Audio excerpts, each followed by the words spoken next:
Ok, bonjour monsieur Elom Bosso. Aujourd'hui nous sommes le 9 septembre au niveau de la CASEF, proche du palais des congrès de Lomé. Alors nous sommes venus à une formation. Alors monsieur le coach, quel est l'objectif de cette formation? C'est un immense plaisir pour nous aujourd'hui de participer à la formation que AGED, Association des jeunes pour l'éveil au développement, en collaboration avec la mairie Golf 4. Franchement, nous avons été émus positivement de la présence de tous ces jeunes gens, de toutes ces femmes qui ont fait le déplacement pour la formation. Et donc, l'objectif principal de ces genres de formation est d'inculquer aux jeunes l'importance de l'entrepreneuriat dans leur vie. Aujourd'hui, nous devons avoir les b.a.-ba de l'entrepreneuriat, comment entreprendre, quelles sont les idées porteurs aujourd'hui, quels sont les débouchés auxquels il faut s'adonner pour avoir de l'argent. Donc voilà l'objectif de la formation. Et les objectifs sont en train d'être réalisés un à un parce que de formation en formation, on voit le nombre qui grandit. Cela veut dire que les gens comprennent l'inquiétance de la notion entrepreneuriale. Merci monsieur. Alors on voit aujourd'hui que vous aviez une carrière très enrichie en domaine du coaching entrepreneurial. Alors pouvez-vous nous donner un peu en quelques mots quels ont été vos débuts et qui vous ont conduit jusqu'aujourd'hui, monsieur? C'est pertinent, hein? C'est pertinent. Je n'aime pas parler de moi, mais comme vous le demandez si bien, le début n'a pas été facile. Rencontrer un coach qui m'a mis sur cette route-là n'est pas facile. Je rends grâce à Dieu, hein, parce que quoi qu'on dise, c'est lui qui fait. Et donc, le début n'est pas facile, comme je le disais tantôt. Nous avons traversé des vents et des marées. Et nous avons l'assurance que seul l'entrepreneuriat peut nous délivrer. Et donc, quand on a ça et qu'on a plus ou moins réussi, il faut donner aux autres. Donc, nous sommes dans cette posture-là, donner aux autres ce qu'on a reçu. Parce que quand on fait rétention d'informations, on n'est pas utile à la nation dans laquelle on se trouve.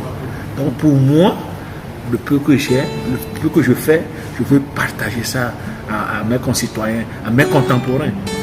Voyez-vous, donc ça n'a pas été facile, mais nous faisons notre bon nombre de chemins. Ok, aujourd'hui, comment pouvez-vous vous définir? Quel nom exactement, puisqu'on a un peu du mal à spécifier vraiment ce que vous faites. On vous voit dans l'entrepreneuriat, on vous voit dans les bâtiments, on vous voit n'importe où. Alors, en quelques mots, comment pouvez-vous vous définir aujourd'hui? Je ne peux pas avoir une définition personnelle de ma personne. Mais je sais que l'essence même de l'entrepreneuriat, c'est de savoir faire tout, de s'être engagé dans presque tout. Et c'est ça, moi, mon leitmotiv. Il s'agit de faire un peu de tout.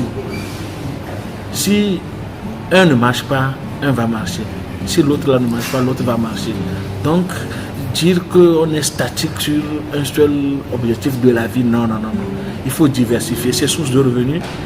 Et moi, je dis même que si possible, on peut avoir 10, 20 sources de revenus. Ce n'est pas mal. Il suffit d'avoir, faire l'emploi du temps, faire un bon emploi du temps pour soi. On peut s'en sortir toujours. Donc, en gros, je fais tout. D'accord, merci à vous coach. Alors quels sont vos mots pour des personnes qui n'ont pas pu assister à cet événement et avec votre emploi du temps très chargé, auriez-vous l'occasion de faire une prochaine formation qui sera si tôt pour eux et quels sont vos mots pour eux et un peu la date de vos prochaines formations? Non, pour ceux qui n'ont pas eu la chance de participer à cette formation, nous en organiserons toujours. Aussi longtemps que nous avons le souffle de vie, nous donnerons le meilleur de nous en matière entrepreneuriale. Donc, ce n'est pas une fatalité. Si les gens ont voulu mais qui n'ont pas pu, la prochaine fois serait très bientôt.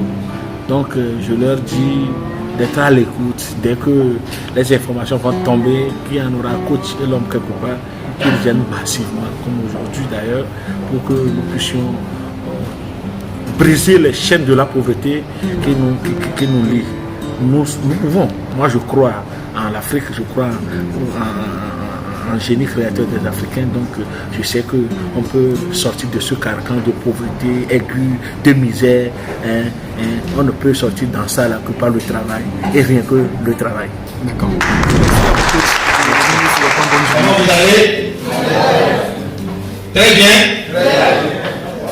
Ok. Dieu merci. Ça va? Ça va. Très bien. Je me suis bien reposé l'année dernière. Surtout que j'ai une formation à donner ce matin. Je me suis bien réveillé. Alors, heureux sont ceux qui sont ici aujourd'hui. Parce que je disais tantôt que c'est ce jour doit être marqué d'une pierre blanche dans les annales de vie de chacun de nous. Mais oui, ne pas fier que il ne peut pas de moment.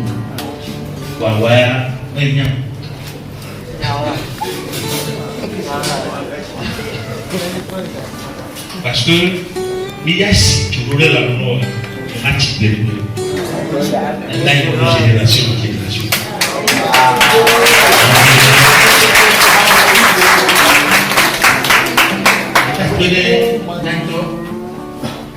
Apollo Samuel Kokuma, il a été interprète, il a été diplomate, il a été ambassadeur, il a été professeur d'université, il a été fondateur d'université, il est fondateur d'école. L'homme a multiples casquettes. Je vais le prier simplement de se derrière tout. Il a participé à son beau-père.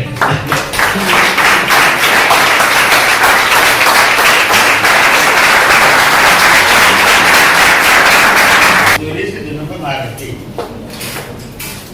Et j'ai investi à ce pays tout ce pouvoir à faire cultiver et l'homme.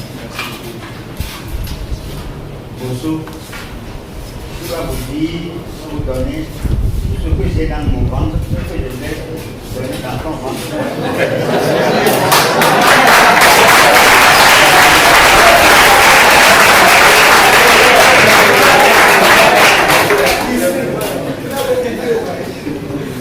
Si mon frère l'a dit, vous ne sortirez plus comme vous êtes maintenant. Something good is going to happen to you. Thank you very much.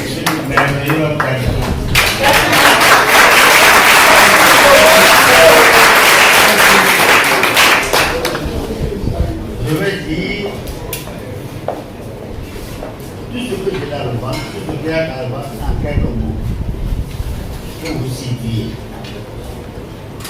J'ai l'habitude de dire que un homme normal, une femme normale, comme vous, pour vivre à l'aise, doit avoir 5 sources d'activité génératrices de revenus. 5 entreprises. Comment l'avoir? Il y a 3 choses à faire. S'informer, se faire former pour être transformé. S'informer, se faire former pour être transformé. Et quand vous êtes transformé, vous êtes une nouvelle créature. Les choses anciennes sont parties. La pauvreté est partie. Le manque est parti. La galère est partie. Vous vivez dans la prospérité. Donc, aujourd'hui, je me permets de vous adresser une félicitation pour avoir accepté venir ici. Parce que vous allez acquérir, vous allez entendre, pas acquérir, vous allez entendre des choses qui vont vous transformer. Et ensuite, qui vont vous conduire dans des activités qui vont également vous équiper. Alors, pour cela, on dit souvent vouloir, c'est pouvoir. Et je vous suis content vous disant ceci. Aujourd'hui, vouloir ne veut pas dire, on ne veut plus dire pouvoir. Il y a une nouvelle équation. Prenez-la. C'est ça que vous allez suivre. Vouloir, d'accord. Pour pouvoir, pour trois choses. Vous voyez, nous vivons sur le petit Père, Fils, Esprit. Vouloir, d'accord. Mais il faut y ajouter trois choses. Premièrement, savoir. Savoir, c'est pourquoi vous êtes venus ici, pour savoir, pour apprendre. Savoir. Après savoir, qu'est-ce qu'il y a encore? Croire. Il faut croire en vous-même. Vous aurez, ça fait partie du programme. Croire en vous-même. Ce n'est pas croire en un être suprême qui guide tout, qui conduit tout, qui nous aide et qui nous protège. Croire en Dieu, croire en Allah, croire à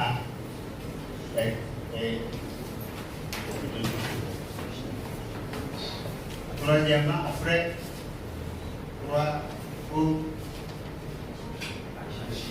agir. L'action. Et quand vous avez savoir, croire, agir, vous arrivez maintenant à quoi? Pouvoir. Voilà la nouvelle équation. Premièrement, savoir, croire, agir, vous arrivez à pouvoir. Voilà le programme de la journée qui deviendra votre programme de vie. Parce qu'on ne finit jamais d'apprendre. Croyez-vous qu'aujourd'hui, je suis aussi en train d'apprendre et d'apprendre de qui? De M. Bosso. Vous allez aussi apprendre de lui. Et je vais donc m'arrêter pour lui donner le micro et je m'arrête. Que Dieu vous bénisse.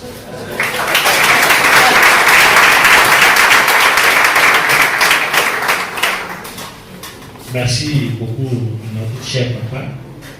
Il me racontait la fois dernière, cette anecdote, que dans leur village, il y a 3 cases.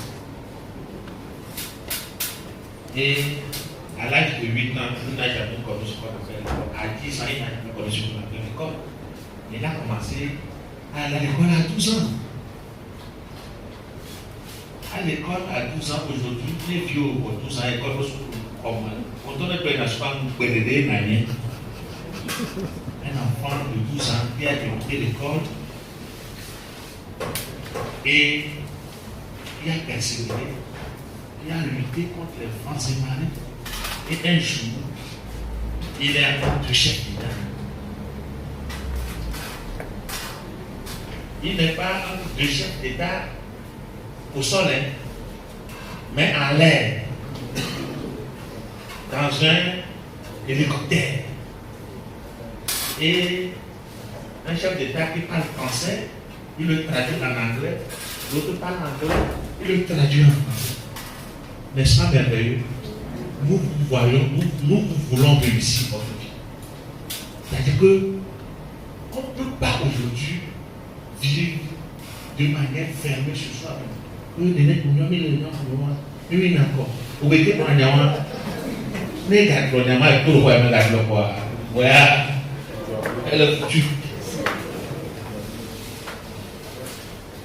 donc, elles sont souvent, même la formation, il prend encore route. je ne comprends pas. À son âge, ambassadeur, interprète, auteur, président, comme il prend compte. Mais quand on parle de la formation aux jeunes, il dit non, pas encore raconter la vie. Sinon, en temps normal, l'homme doit bouger cette formation. Êtes-vous déjà découragé de la vie? On le veut vraiment. Découragement n'est pas de problème. D'accord. Et il y a gagné alors. Et tu te vois le plus malheureux des malheureux. Et j'ai souvent dit, dans mes formations, qu'en 2002, 2003, s'il était permis de faire la classification des gens qui sont pauvres, je serais le premier. Pourquoi vous riez? Donc aujourd'hui, quand on fait la classification, vous n'êtes pas dedans. J'étais le pauvre des pauvres. Et nous, on n'a pas qu'à dîner. Monsieur Lomon, c'est 25 francs, on a bon de dîner. Parce que nous, il y a des et j'espère que tout est à mon époque que va. Mais la tiens, il est calme. Surtout, il y a un Togo vieux.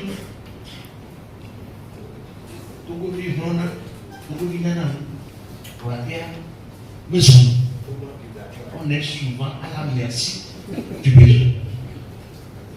Donc, et nous allons analyser, et que j'ai expérimenté ça. Je ne veux pas faire rétention d'informations. Je vais publier ça. Et si maintenant, Amérique Togo, Yesu Christ, et Yesu Christ, et Yesu Christ, et puis Jésus, je veux te suivre. Et Jésus nous dit non, tu n'as pas ta place chez moi. Va dans ta maison. Raconte-leur ce que je t'ai fait et comment j'ai eu tout. Le monsieur était déçu. Mais la mission que Jésus lui avait donnée est plus grande qu'un accompagnant de lui. Voyez-vous? Et donc la Bible dit, le monsieur étant retourné, il publia les merveilles que Jésus a fait dans sa vie. C'est pourquoi je ne me fatigue jamais de publier les merveilles de l'entrepreneuriat.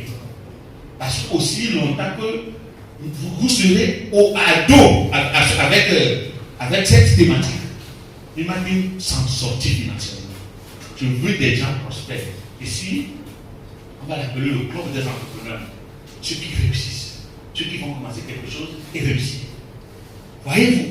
Et donc, étant donné que nous sommes là et que nous voulons réussir, nous devons connaître les besoins fondamentaux de l'homme.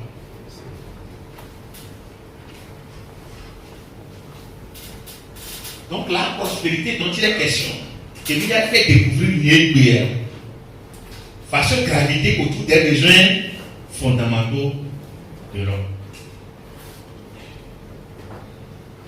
Quels sont les besoins fondamentaux de l'homme?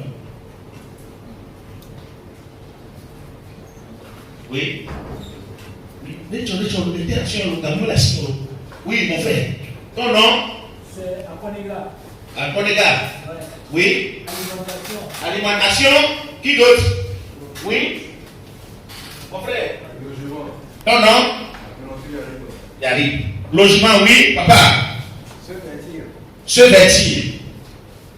Oui. Un moyen de déplacement. Moyen de déplacement. C'est bien.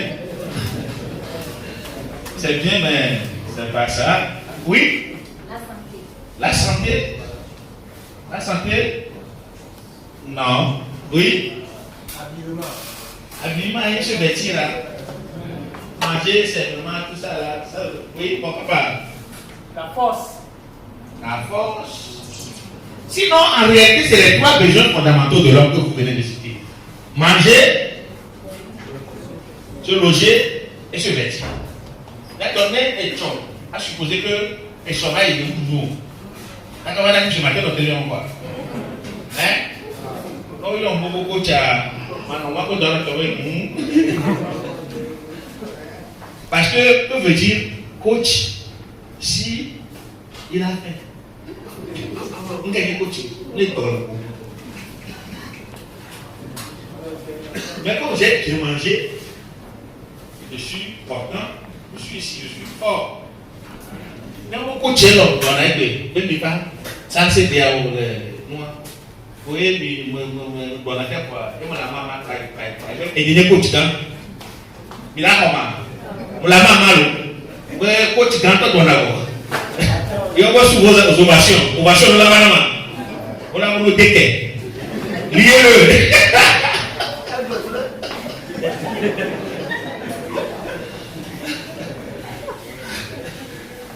Lions-les, alors, il a lié du bidet.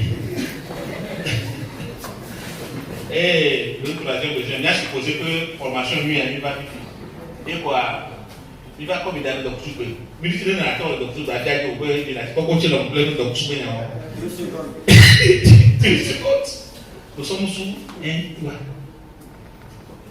Il y a un nouveau besoin qui s'est ajouté aujourd'hui, qui est le besoin de la communication.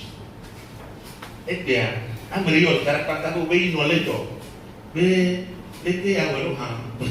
encore, fous.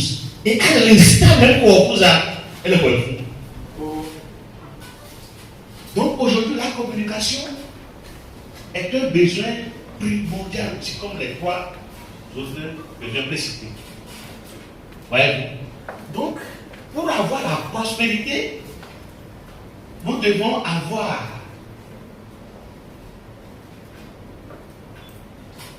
les rouages de ces 3 besoins. Puisque, amener dans l'alimentation, dans le vêtement, dans le bâtiment ou dans la communication.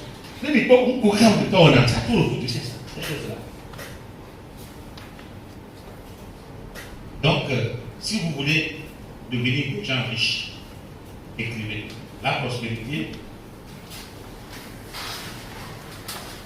ou bien vous écrivez les bases de la prospérité dans le monde et l'identification des besoins.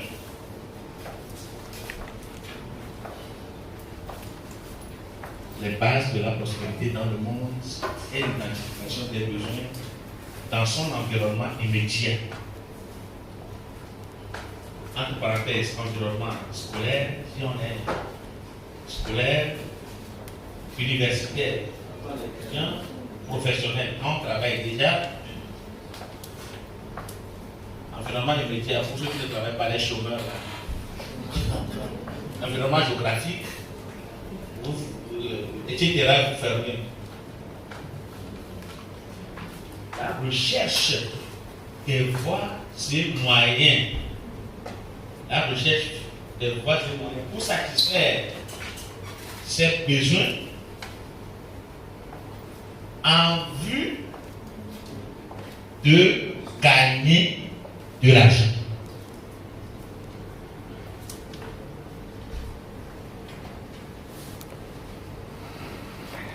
D'où identification des besoins, satisfaction des besoins et gain et l'argent. Donc, toi qui veux être prospère, toi qui veux être entrepreneur, tu dois savoir que tu dois détecter les besoins qui sont dans ton environnement immédiat, chercher des voies et moyens pour trouver des solutions à ces besoins, et enfin, l'argent va tomber automatiquement.